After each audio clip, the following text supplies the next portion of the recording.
Okay, so in this video, I want to take a look at the current playoff race in the Northern Division. You know, because everybody has been talking about the Calgary Flames potentially making it, and in my opinion, this is their deciding week, with 3 upcoming games against the Habs. But a team everybody kind of has forgotten about for some reason is the Vancouver Canucks. Now first, if you guys are a fan of SpaghettiOs, if you guys are a fan of these kind of videos, please consider subscribing to my channel as I upload hockey content daily and would really enjoy if you guys tagged along for the ride. So, the Habs have given the Flames chance after chance to gain some ground on them, and somehow, someway, the Flames are just like, I don't think I will. Daryl Sutter must be losing his mind right now. This guy went straight from a farm in Alberta right to coaching the Calgary Flames. And let me tell you something. I've spent a lot of years in Alberta and I know some of those farm lads. They are not to be messed with, guys. You know, everybody talks about the grizzly bears and the wildlife up around that area, but you do not want to be fucking with the farm kids, I'll tell you that. So, God only knows what's being said in that dressing room right now. However, I bet it's not cool. Now, this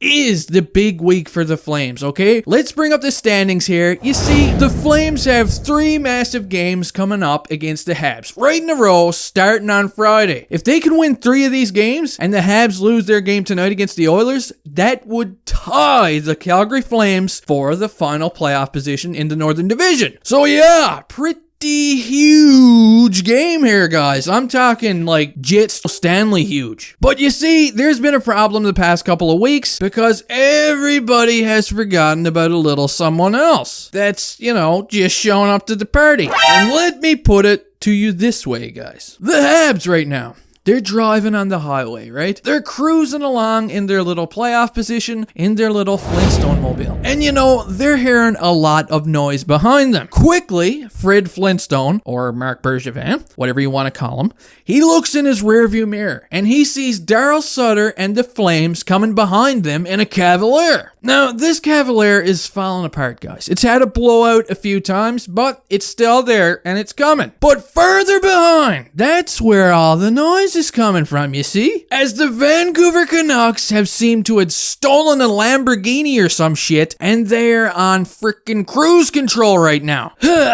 Alright, back to reality, guys. Jeez, snap out of it. The Canucks, though, seriously, everybody forgot about these guys while they were sick. I don't know if this kind of motivated them even more, but since they came back, they've played 2 games against the top dogs in the Northern Division. That, of course, is the Leafs, and they won both games. And I'm talking some big wins here. Lots of offense and exciting games. So, do not count these guys out, or you're going to regret it, as they are very much still in the mix themselves. Now, going back to the handy-dandy standings picture here, you can see that the Canucks are only 2 points behind the Flames, but with 6 games in hand. 6 games, guys! Is it safe to say that they are even more of a threat than the Flames right now? Personally, I think so. They're 8 points behind the Habs with 4 games in hand. So yeah, they're very much still in the race. Now, as for the Ottawa Senators, I don't want to go in too much detail here, but they're doing a great job playing spoiler and playing competitive hockey against teams in the division, right? And they're still going to spoil some big games before this year ends, that's for sure.